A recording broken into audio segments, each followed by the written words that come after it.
And welcome back. Weekend storms brought flooding to parts of the borderland, but some of the worst damage was not done by rain, but high winds and hail. ABC 7's Stephen Decatur is live from the newsroom. Stephen. Some of the hardest hit areas were in the Upper Valley, just west of Anthony, and a weather station off Ranch Road recorded a wind gust of 71 miles per hour before the anemometer failed. The damage was extensive. And all of a sudden it started howling, and we kind of panicked.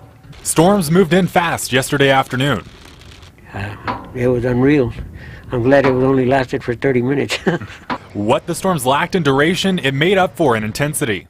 We've never seen one like that at our home.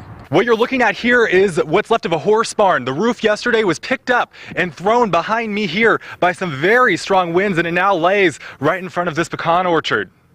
Everything on there was welded and then drill tapped, and another thing we put over the amount of screws that it usually takes, drill tap screws.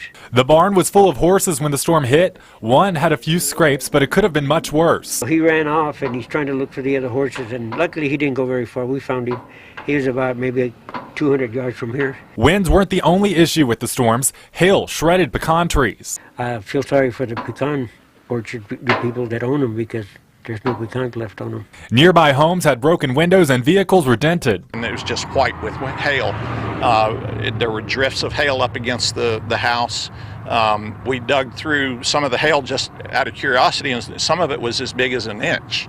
Despite all the damage, residents off Ranch Road are still helping each other. 4 of my neighbors already told me they'll be here about 4 o'clock in the afternoon. They're bringing the cutting torches and all their equipment, and we're going to tear it apart and start getting everything back together. And even though the storm left a mess, there's still something to be thankful for. We thank God that no people were hurt. The rest of it's just property. It can be replaced. At the time the storm hit, Anthony was under a severe thunderstorm warning for strong winds and hail that they experienced. Stephen Decatur, ABC 7. Thank you, Stephen. The National Weather Service says that based on radar at the time the storm hit, the damage was most likely caused by strong straight line winds.